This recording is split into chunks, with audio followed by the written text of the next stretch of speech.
Hello, whoever was taking the time to watch my videos. I just thought I'd update a little bit on what's been happening in our lives. I'm here in Manila, preparing to go home mid-April. So, and Eralenes still in Eralenes. Just spending time with family down there. Yeah, it's good to have a little break anyway. It'll just bring us probably a little bit closer together anyway. We talk most days. But anyway, what I want to talk about today is the simple process. I don't know whether you guys have ever had to apply for your ECC, your Exit Certificate. Well, this is the second time I've had to apply for my Exit Certificate in 7 years. The Exit Certificate is pretty simple, but it's always a little bit of a worry, especially if you've had a business in the Philippines, whether they're going to pick up on something from the BAR or something like that. So it's a little bit nervous, as you can imagine. So I went to the immigration department, and to tell you the truth, in all the time I've ever been in the Philippines, this immigration, this sub-branch or the satellite branch in Dr. Rizal in Makati, they are so professional, so quick, so courteous. I cannot. They're the best government department I've ever come across in the Philippines, or I've ever had anything to do with anyway. But most of the departments are pretty good if you have a lot of patience. But with the immigration department, this one I go to, you don't need patience. Everything is boom, boom, boom. It's done pretty quickly. So I went there last Thursday, and with all the forms, I had to take my flight ticket, a copy of my last arrival, either my passport, a copy of my last time I renewed my extended my visa, 6 copies of, actually 4 copies of a 2x2 photo, passport photo. What else did I have to give them? That's about it. And 500 pesos. That's all. And that took me a little bit longer because Eralenes wanted to take the photos when I was in Eralenes for their 2x2, and her camera is pretty dodgy when it comes to colour.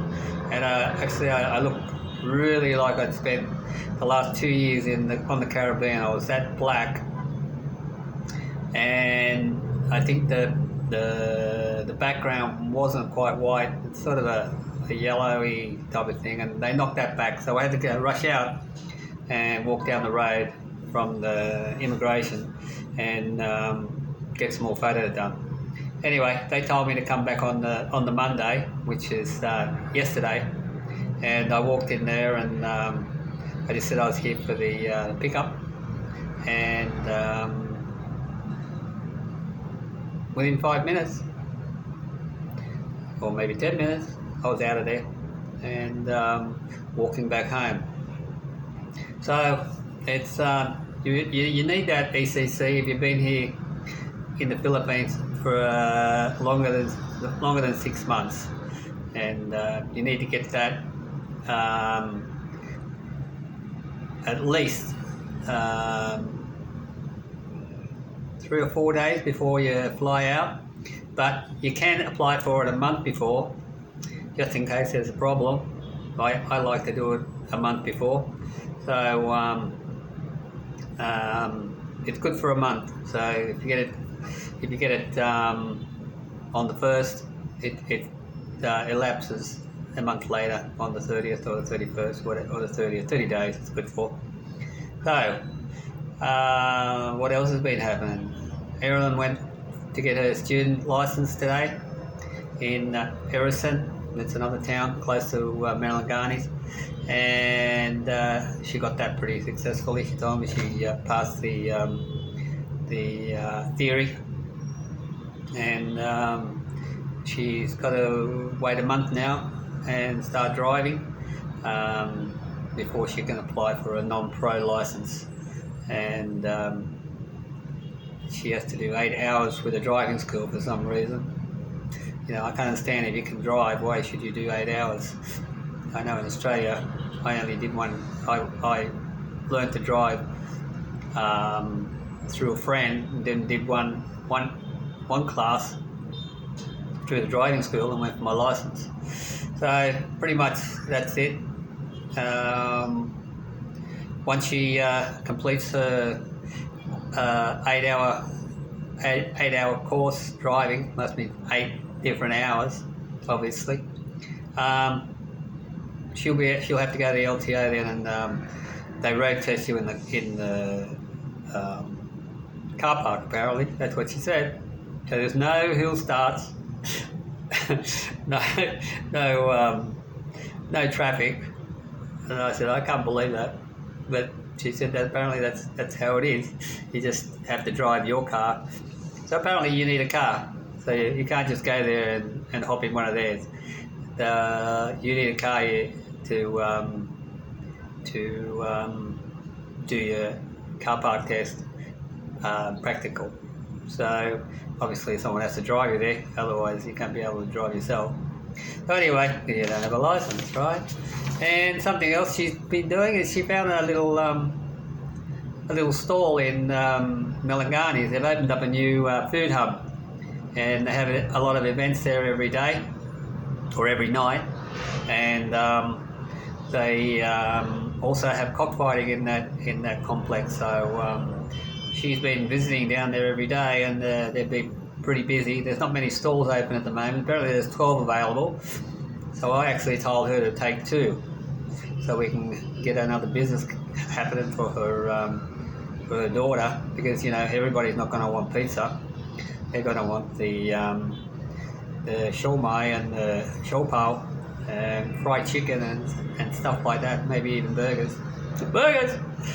Look out, Brian. Yes, buy one, take one, 45. Just a Filipino silly burger.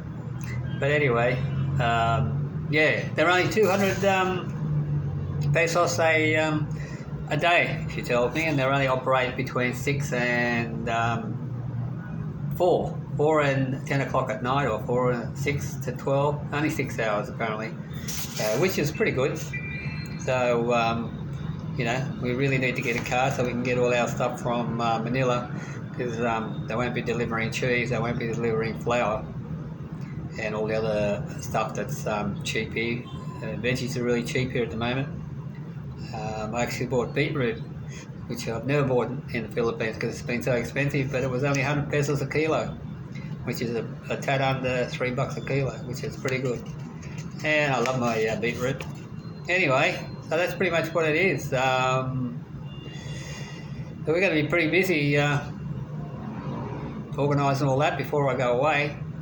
And apparently you only have to pay for the stall if you're there. If you decide you don't want to go there today, you don't have to pay for the day that you don't turn up. It seems a bit strange. And also,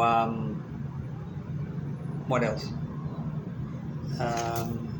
Yeah, I'm not too sure if you need a permit for that small store, or whether the venue hold the permits for all the stores.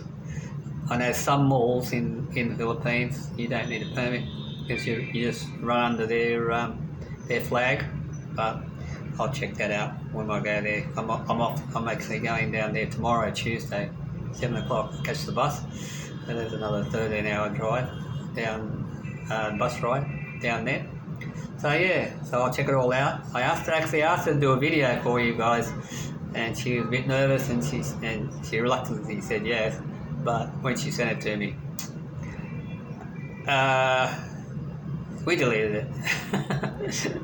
She can do another one when I'm there. For some reason or other, it just was too dark, couldn't see anything. And she's talking, and she's talking like, I just said to her, act natural, you know. It's, anyway, it's the first time. I want to get in front of the camera, you know, because it's good to see the two of us, you know, and you know, I like videoing her when she's walking around and doing different stuff in the previous videos, so it'd be nice for her to video me, I suppose. So we got that to look forward to when I come back. There's a lot of things happening, and we'll just see how we go. All right, well that's about it. I hope you stayed right to the end of the video. I know it's pretty dribble boring, but this is the way it is in the Philippines. No stress, no drama, just day-to-day life. There's my oven in the background there. That's a conveyor belt oven, similar to the ones they have in Greenwich and Pizza Hut and Domino's, only it's a little baby one, that one. It does about 50 pieces an hour. It does us fine. I picked it up second hand for 60k 5 years ago. They're probably worth about, at the time they were worth 120, which I researched. I think they're about 150 now to buy brand new. It's been a good old oven, so in one end out the other. But anyway, and the girls like using it, and I don't have to be there. So that's a bonus.